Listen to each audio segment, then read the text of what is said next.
Salam aleikum wa rahmatullahi wa barakatuh. May peace and blessings be upon you all and God's mercy.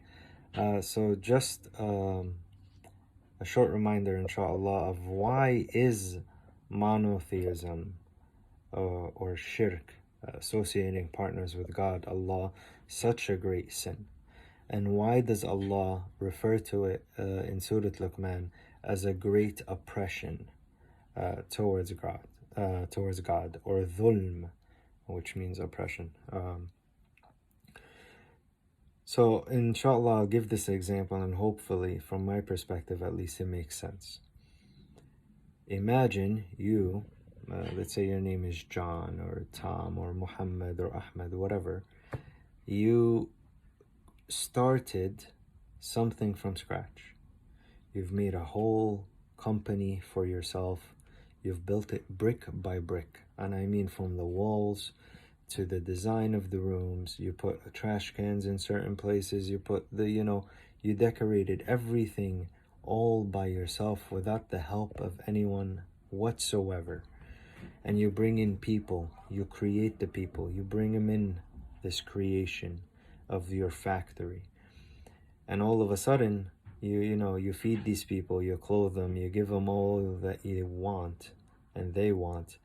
And in return, they go to the trash can and they're like, thank you for everything that you have done for us, or going to someone who's within the company and they're like, thank you for all that you have done with us.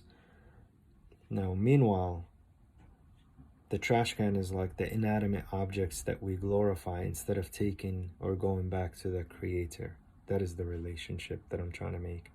And in terms of the people, sometimes me, as the person running the factory, I may place some managers within this company to be like, hey, just make sure to tell them how to do their job correctly, properly, for example.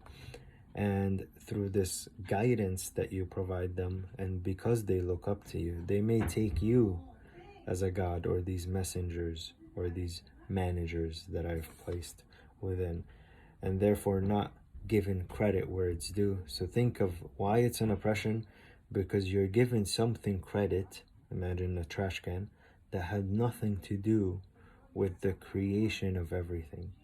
I'm given Joe Schmo, who wasn't even present during the creation of everything, credit for something he's not participating in. And essentially, Tawheed is glorifying and thanking Allah and only Allah for the blessings that He has blessed us within His life. And that's why Allah also gives an example in the Quran. And they were not witnessed their own creation or the creation of anything, right? So how do you give credit to people or to objects or to animals or to trees when they themselves are a creation? May Allah always help us go to the true source. When we need help, we return to Allah and ask Allah before we ask creation, because He is in control of all the creation that we ask for help.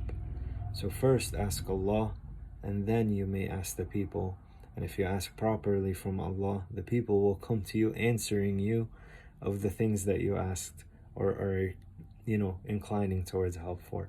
May Allah make this Ramadan a blessed month where we are increased in wisdom and actions that bring us closer to Allah, and grant us understanding of His book, His faith as though it was revealed and when it was revealed, without the changes that it accumulated over time. Inshallah. Assalamu aleikum wa rahmatullahi wa barakatuh.